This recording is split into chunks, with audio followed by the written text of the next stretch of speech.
O termo desindustrialização, como o nome indica, se refere à redução da atividade industrial num determinado país ou região. Uma pesquisa recente do Instituto de Estudos para o Desenvolvimento Industrial indica que a desindustrialização do Brasil cresceu e atingiu níveis de 20 anos atrás.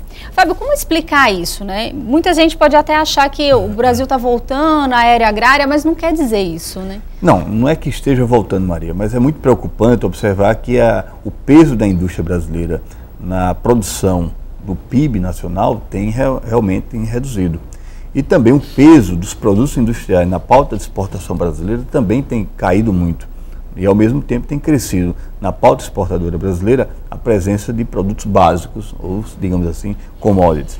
Então isso é um primeiro sinal de desindustrialização. E qual foi a causa, né, desse processo que já vem se arrastando há um bom tempo, né?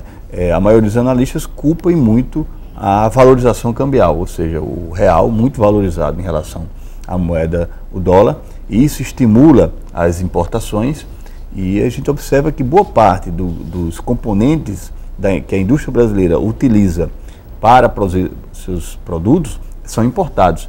E outra parte considerável dos bens finais que os consumidores brasileiros, né, eles têm acesso, são importados.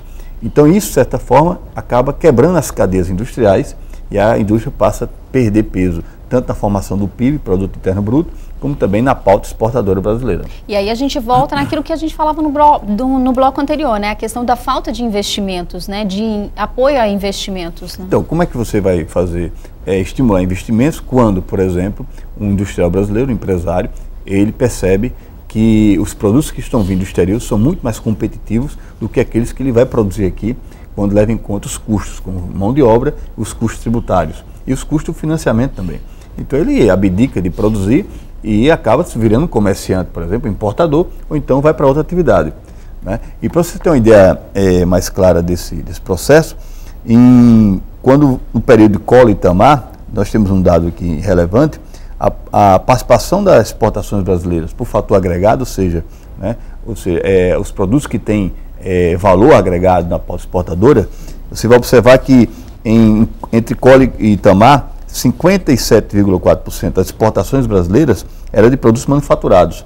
E agora, no governo Lula, no último mandato, sai de 57,4% cai para 45,4%. Ou seja, há uma redução da presença dos produtos manufaturados na pauta exportadora brasileira. Em compensação, os produtos básicos ou commodities saem de 25,8% da pauta exportadora brasileira, sai para 38,8%.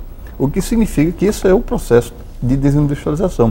A indústria está perdendo espaço, né, tanto na pauta exportadora para produtos, né, básicos e commodities, como também na produção nacional. Então você está trazendo de fora mercadorias e não produzindo aqui do mercado interno. Agora, o que pode ser feito para reverter esse quadro? Você acha que hoje, né, com o dólar acima dos R$2 e as medidas que vêm sendo tomadas pelo ministro da Fazenda, você acha que está no caminho para reverter essa situação ou não? Precisam outras medidas? São medidas talvez tímidas, Maria, porque elas respondem mais a uma conjuntura que está ocorrendo no mercado mundial de crise. O Brasil ainda não tem muito claro uma plataforma de desenvolvimento nacional. E essa plataforma de desenvolvimento nacional seria realmente necessária para você ter muito claro o que esse país quer ser daqui para frente. Se ele quer ser um país fundamentalmente especializado em produtos, né, primários ou uma potência industrial.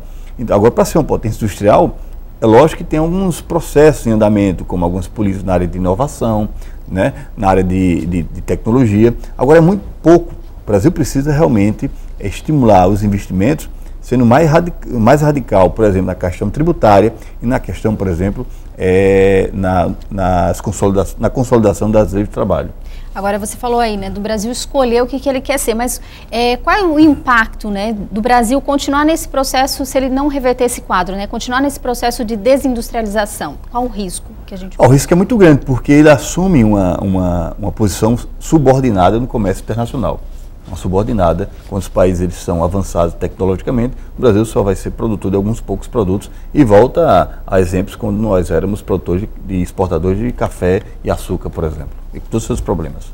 Fábio, obrigada mais uma vez pela sua participação aqui no nosso programa. Obrigado também, Maria.